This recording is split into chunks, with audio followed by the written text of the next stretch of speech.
کربلا ہو گیا دمشق میں، دمشق جس کو دمشق بھی کہتے ہیں، ملک شام، سیریا سوریا بھی جس کا نام ہے، تو اس کے قید خانے میں، دمشق کے قید خانے میں حضور کی شہزادیوں کو یزید نے ڈلوا دیا۔ آقا کریم علیہ الصلوۃ والتسلیم کی شہزادیوں کو دمشق کے قید خانے میں ڈلوا دیا۔ شہزادی سکینہ 7 سال کی تھی، آپ کی عمر شریف 7 سال تھی، اور بہت ظلم کیا۔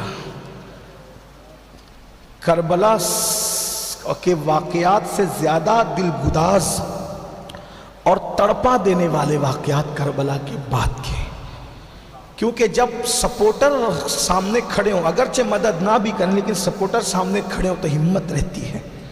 جب کوئی نہ ہو تو آدمی بیٹھنے سے بھی گھبراتا ہے نا؟ جیسے کہ آپ لوگ اگر ٹرین میں سفر کریں تو آدمی 2-4 لوگ کے ساتھ کرتا ہے، کوئی ضروری نہیں کہ وہ مدد کرے، 2-4 لوگ ساتھ بھی ہوتے تو اچھا لگتا ہے۔ اکیلا آدمی اگر پوری ٹرین کے ایک ڈبے میں ایک آدمی بیٹھا ہو، رات کا اندھیرا ہو، تو اس کو ڈر نہ لگے گا، ہے نا؟ تو وہاں تھا کیا؟ اہل البیت کے یہ بڑا مظلوم گھرانہ ہے، یہ گھرانہ بہت مظلوم ہے، اتنا عالی اونچا گھرانہ، اس نے صرف دیا، معاف کیا، عطا کیا، دیا، ایمان دیا، کلمہ دیا، شریعت دی، سنت دی، سب دیا۔ جس گھر سے قرآن ملا تھا اس گھر کو لوگوں نے لوٹایا کیا؟ جفا، بے وفائی، مار پیٹ، شہادت، دردناک داستان۔ اقبال نے کہا تھا، ڈاکٹر اقبال نے، غریب سادہ و رنگی ہے داستان حرم، غریب سادہ و رنگی ہے داستان حرم، نہایت اس کی حسین ابتدا ہے اسماعیل۔ تو کربلا ہو گیا اور کوفہ بھی ہو گیا، اور دمشق کے قید خانے میں حضور کی شہزادیاں ہیں، بہویں ہیں، نواسیاں ہیں، پوتیاں ہیں، اور بھیجا جاتا ہے جتنا زندہ رکھا جا سکے۔ اور جب وہ کھانا آتا بھی ہے تو غیرت کی وجہ سے وہ لوگ کھاتے نہیں ہیں۔ اور شام کے وقت جب پرندے چلاتے ہوئے اڑتے تھے اوپر سے، قید خانے کے اوپر سے، تو سیدہ شہزادی سکینہ کہتی تھی، پھوپھی اماں یہ پرندے کہاں جا رہے ہیں اماں؟ تو آپ فرماتی تھی کہ یہ پرندے اپنے اپنے گھروں کو جا رہے ہیں۔ تو شہزادی سکینہ بڑی سادگی سے، بچی تھی نا، کہتی تھی، پھوپھی اماں جب پرندے اپنے گھر جاتے ہیں ہر روز تو ہم کیوں اپنے گھر نہیں جاتے؟ تو سب شہزادیاں رسول اللہ کی تڑپ جاتی تھی، بے چین ہو جاتی تھی، بے قرار ہو جاتی تھی۔ بہرحال ایک دن شہزادی سکینہ کہہ رہی تھی، پھوپھی اماں بھوک تڑپا دیتی ہے، بے چین کرتی ہے، کھانا ایسا آتا ہے کھایا نہیں جاتا، پھوپھی اماں اب میرے لیے آپ دعا کر دیں کہ سکینہ دنیا میں نہ رہے، سکینہ دنیا سے چلی جائے، اس کی روح نکل جائے تاکہ اس کو اس مصیبت سے نجات مل جائے۔ شہزادی سکینہ کے سر پہ سیدہ زینب پاک نے ہاتھ پھیر کے فرمایا، میری بیٹی نبی کے گھر کی شہزادی ہو، ایسی باتیں نہیں کرتے، ہم صبر والے لوگ ہیں، صبر کرتے ہیں۔ بہرحال یہ باتیں پھپھی بھتیجی کے درمیان ہو رہی تھی تو اس قید خانے کے قریب سے ایک شخص جا رہا تھا، کیونکہ جب قید خانے میں رکھا گیا تھا تو جھوٹ بول کے رکھا گیا تھا۔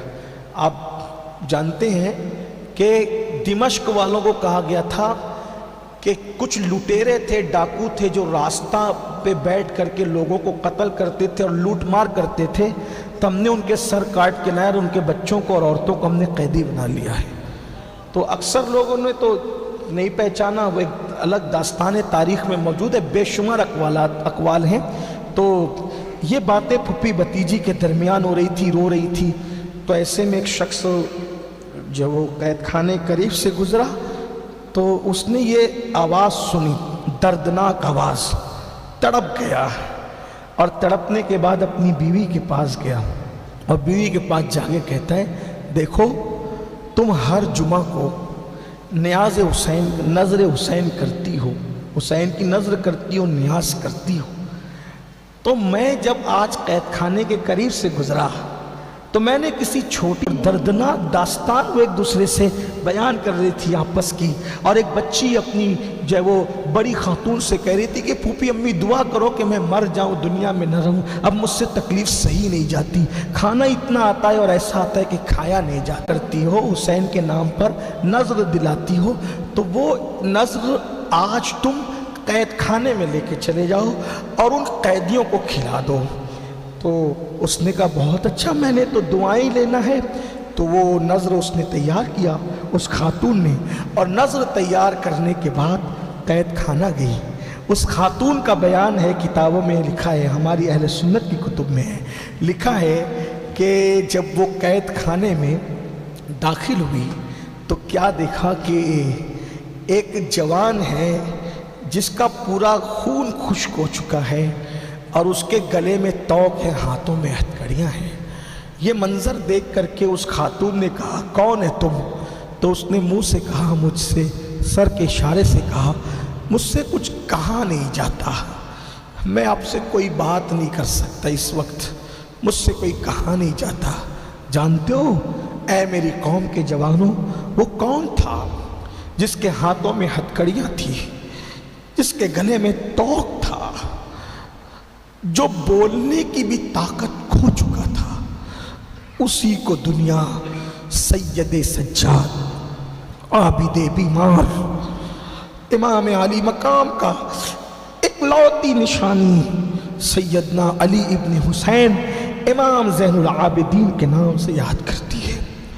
آپ نے اس کو کوئی جواب نہیں دیا، سر جھکا لیا، اور اس کے بعد پھر دیکھا سیدہ زینب سیدہ سکینہ کو اپنی گود میں لے کر کے اس کا سر سہلا رہی ہے، روتی جا رہی ہے، پھپھی بھتیجی آپس میں گفتگو کرتی جا رہی ہیں، بات کرتی جا رہی ہیں۔ ایسے میں وہ خاتون آئیں، آنے کے بعد کہا بی بی میں آپ لوگ کے لیے کھانا لائی ہوں۔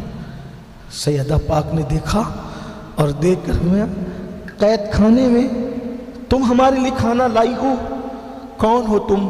کہا بی بی میں آپ کے لیے کھانا لائی ہوں، آپ کھا لیں، اپنے بچوں کو کھلا دیں، میرے شوہر نے آپ لوگ کی تکلیف مجھ سے بیان کی تو یہ کھا لیں۔ آپ نے فرمایا ہم صدقہ کھانے والے لوگ نہیں ہیں، اگر تو صدقہ لائی ہے تو صدقہ واپس لے جا، ہم صدقہ کھانے والے لوگ نہیں ہیں، صدقہ ہم پر حرام ہے، ہم صدقہ نہیں کھاتے۔ اس خاتون نے کہا بی بی اگر آپ صدقہ نہیں کھاتی ہیں تو میں صدقہ لائی بھی نہیں ہوں، اصل میں نظر حسین لائی ہوں، یہ کھانا نظر حسین کا ہے، اور میری عادت ہے میں ہر جمعہ کو نظر حسین، اور اس کے بدلے میں ان سے کہتی ہوں کہ دعا کرو اللہ میرے حسین کو جہاں رکھے، سلامت رکھے، لمبی عمر عطا کرے، میرا حسین خوب جیے، خوب لمبی عمر پائے۔ اتنا سننا تھا کہ سیدہ زینب کا صبر پھوٹ پڑا، سسک سسک کر سیدہ سکینہ کو سینے لگا کر رو پڑی، ساری بیویاں رو پڑی۔ تو اس خاتون نے کہا کہ بی بی میرے حسین پاک کا نام سن کر آپ لوگ اتنا کیوں رو رہے ہیں؟ رونے کی وجہ کیا ہے اور کیوں روتی ہیں آپ لوگ؟ کیا میں نے کوئی سیے ہوئے زخم کو کریت دیا ہے؟ تو اس وقت سیدہ زینب پاک نے کہا تو بتا حسین سے تیرا کیا رشتہ ہے اور تو حسین سے اتنا پیار کیوں کرتی ہے؟ تو حسین کی زندگی کو اتنا عزیز کیوں رکھتی ہے؟ تجھے کیوں حسین کی زندگی اتنی پیاری ہے؟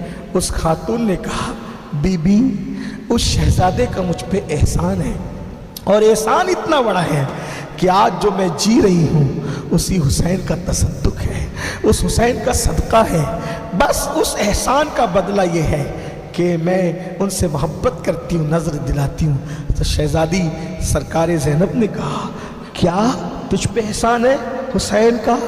تو کہا بی بی میرے ابو صحابی رسول ہیں، میرے بابا رسول اللہ کے صحابی ہیں، میرا بچپنا تھا، ہم مدینے کے لوگ ہیں، مدینہ منورہ میں رہتے تھے، میرا بچپنا تھا، اور میں اتنی بیمار پڑی بچپن میں کہ طبیبوں نے حکیموں نے جواب دے دیا یہ بچی بچے گی نہیں، اس کے کفن دفن کا انتظام کرو۔ تو صحابہ کی عادت تھی کہ جب بھی سب جگہ سے ناکام ہو جاتے تو کہاں آتے؟ رسول اللہ کے دروازے پر آتے ہیں۔ تیرے ان کے نثار کوئی کیسے ہی رنج میں ہو، جب یاد آ گئے ہیں سب غم بھلا دیے ہیں۔ اللہ اکبر، جب ہر طرف سے دکھی ہوتے پریشان ہوتے آقا کے دروازے پر آتے۔ حکیموں نے جواب دے دیا، سب طبیبوں نے دے دیا ہے جواب، آہ عیسیٰ اگر دوا نہ کرے دل کو ان سے خدا جدا نہ کرے، بے کسی لوٹ لے خدا نہ کرے۔ اللہ اکبر، کہتی ہے کہ میرے بابا جو صحابی تھے جب طبیبوں نے حکیموں نے جواب دے دیا تو وہ رسول اللہ کی چوکھٹ پہ لائے، حضور کے قدموں میں ڈال دیا۔ حضور مسجد نبوی میں جلوگر تھے، عرض کی آقا طبیبوں نے حکیموں نے جواب دے دیا میری بیٹی مر جائے گی۔ یا رسول اللہ کرم فرمائے، جانے مسیحا کرم فرمائے، مسیحائی کریں جانے مسیحا۔ ابھی یہ گفتگو ہو ہی رہی تھی، اتنے میں میرے بابا کا بیان ہے کہ ہرے رنگ کا پردہ دروازے پر رسول اللہ کے پڑا ہوا تھا، وہ ہرے رنگ کا پردہ ہٹا اور ایک چاند جیسا خوبصورت بچہ، ایک چاند جیسا خوبصورت بچہ اس دروازے سے رونما ہوا، اس دروازے سے باہر نکلا۔ چاند جیسا بچہ، یوں لگا جیسے بدلی سے کوئی 14ویں رات کا بدر کامل نکل آیا ہو، ماہ تمام نکل آیا ہو، اور وہ آیا اور آ کر اچھل کر رسول اللہ کی گود میں بیٹھ گیا۔ جب وہ بیٹھا تو میرے بابا رو رہے تھے اور کہتے آقا مسیحائی فرمائے۔ سرکار نے مسکرایا، اس بچے سے کہا حسین اس کے لیے دعا کرو۔ یہ میرے مولا حسین کا بچپن ہے، حسین اس کے لیے دعا کرو۔ اس بچے نے جو ہے مجھ پہ ہاتھ رکھا اور اس نے دعا کرنا شروع کی، اس کے لب ہلتے گئے، خدا نے مجھے طاقت بخشا، صحت بخشا۔ بالآخر اس کی دعا کے الفاظ مکمل کیا ہوئے، اللہ نے مجھے بیٹھنے کی طاقت عطا کر دی، اور اس دن وہ دن ہے اور آج کا دن ہے، میں مکمل تندرست ہوں، صحت یاب ہوں۔ اس دن سے میں اور میرے بابا حسین کے نام پہ صدقہ کرتے تھے، اللہ اس صدقے کے تصدق حسین کو لمبی عمر دے، جس کی دعاؤں سے مجھے عمر میں بابا کا وصال ہو گیا۔ میرے بابا نے کہا تھا بیٹا جب تک زندہ رہنا حسین کی نظر کرتے رہنا، حسین کے لیے دعا کرواتے رہنا، تاکہ حسین کو خدا لمبی عمر دے، ہمیشہ سلامت رکھے۔ بی بی بس یہی ہے، یہ صدقہ نہیں ہے، میرے آقا حسین کی نظر ہے، کھاؤ دعا کرو اللہ میرے حسین کو سلامت رکھے۔ اتنا سننا تھا۔ سیدہ زینب نے کہا اے خاتون اب یہ نظر نہ کر، اس لیے کہ جس حسین کی طویل عمر کے لیے تو یہ نظر کرتی تھی اب وہ حسین دنیا میں نہ رہے۔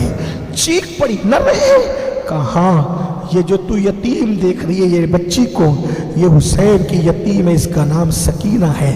وہ جو ہتھکڑیوں میں اور طاق میں تو جس کو دیکھ رہی ہے وہ حسین کا شہزادہ زین العابدین ہے، میں حسین کی بہن ہوں، یہ کہا۔ تو جہاں ایک طرف ان کی مظلومیت پتہ چلی اہل البیت کی، امام علی مقام کی بچپنے کی کرامت کا اندازہ بھی آپ کو ہوا ہوگا کہ بچپنے میں جس پہ ہاتھ رکھا اللہ نے اس کو شفا عطا کیا۔ اور بھی آپ کے بچپنے کے بڑے واقعات ہیں انشاءاللہ، پھر کسی موقع پر اللہ پاک کی بارگاہ میں دعا ہے اللہ مجھے آپ سب کو عمل کی توفیق دے، نبی اور آل نبی سے سچی نسبت عطا کرے، احترام اصحاب کے ساتھ گفتگو کے درمیان کوئی غلطی ہو اللہ پاک معاف فرمائے۔